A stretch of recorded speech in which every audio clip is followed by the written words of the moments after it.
On a tous connu ça, cette impression d'être coincé, de revivre la même dispute, encore et toujours. C'est franchement épuisant et on a l'impression de tourner en rond sans jamais trouver la sortie. Alors aujourd'hui, on va décortiquer pourquoi ça arrive et surtout, comment on peut s'en sortir. Mais, et si on changeait complètement d'angle?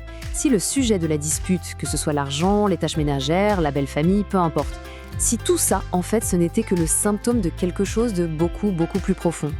Et voilà, on y est. Le point crucial, il est là. Le vrai problème, ce n'est pas de savoir qui a raison ou qui a tort sur le sujet. Non, le vrai problème, c'est ce schéma.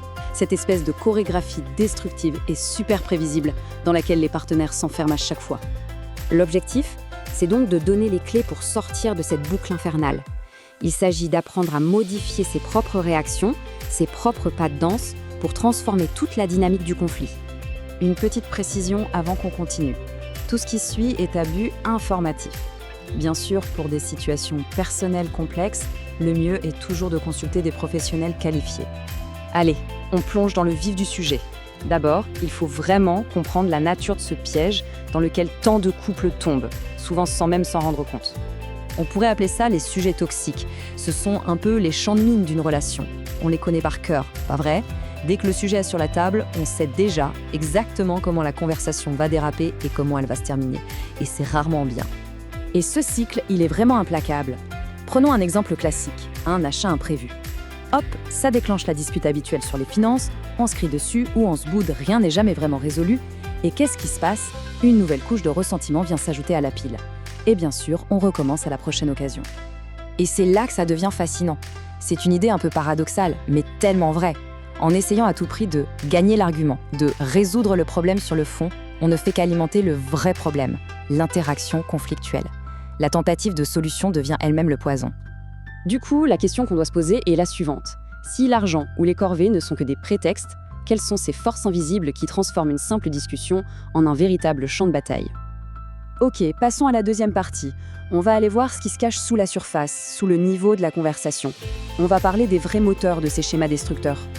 En général, il y a 3 grandes forces qui sont à l'œuvre. D'abord, nos systèmes de croyances profondes sur la vie, l'amour, l'argent. Ensuite, des erreurs d'interprétation quasi automatiques, des réflexes de pensée. Et enfin, tout l'héritage de nos familles d'origine. C'est ce cocktail qui vient charger nos sujets toxiques d'une signification bien plus lourde. Revenons à notre histoire d'argent. La dispute, en réalité, ne porte pas sur le prix du nouvel achat. Pas du tout. Elle porte sur un conflit de valeurs fondamentales. Pour l'un, l'argent, c'est la sécurité, le futur.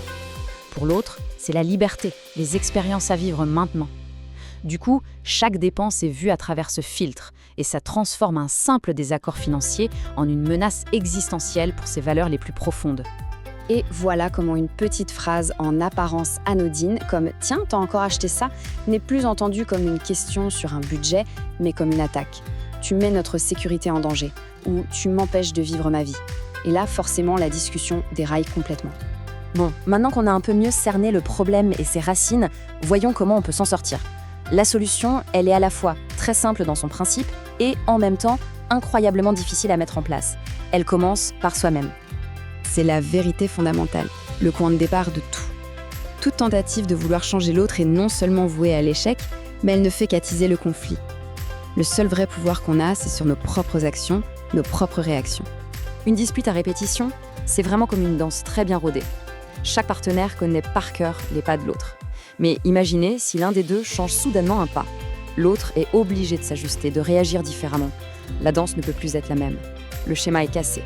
Et c'est exactement là que le changement peut s'opérer. Au lieu de tomber dans la réponse automatique, réactive, blâmer l'autre, se défendre bec et ongle, critiquer, on peut faire un choix conscient, un choix proactif. Prendre une seconde pour souffler, réfléchir à ce qui se joue vraiment et surtout écouter pour comprendre, pas juste pour préparer sa prochaine réplique. Évidemment, ce travail sur soi, ça marche mieux quand il repose sur des bases solides, c'est-à-dire une vraie amitié au sein du couple, une capacité à essayer de se mettre à la place de l'autre, et cette discipline de se rappeler qu'on doit s'attaquer aux problèmes ensemble et pas s'attaquer l'un l'autre. Alors concrètement, voici un plan en 3 étapes. La prochaine fois que la dispute éclate, une fois que c'est calmé, essayez de l'analyser. Identifiez votre pas de danse habituel. Ensuite, la fois d'après, engagez-vous à essayer une seule, toute petite chose différemment, juste une. Par exemple, faire une pause au lieu de contre-attaquer et observer l'impact que ça a. Pour que ça ne paraisse pas une montagne, on peut se fixer un objectif à court terme. Juste s'engager à être un peu plus conscient de ses réactions pendant 2 jours, 48 heures. C'est un super point de départ. Et attention, il y aura des ratés, des rechutes, c'est totalement normal, c'est inévitable. L'important, ce n'est pas d'être parfait, c'est la prise de conscience. Le simple fait de se rendre compte qu'on est retombé dans le piège, c'est déjà une immense victoire. C'est le tout début du changement. Pour conclure, une petite question pour la route. De tout ce qu'on vient de voir, s'il n'y avait qu'une seule idée à emporter avec soi pour la prochaine fois qu'un sujet un peu tendu se présente, ce serait laquelle ?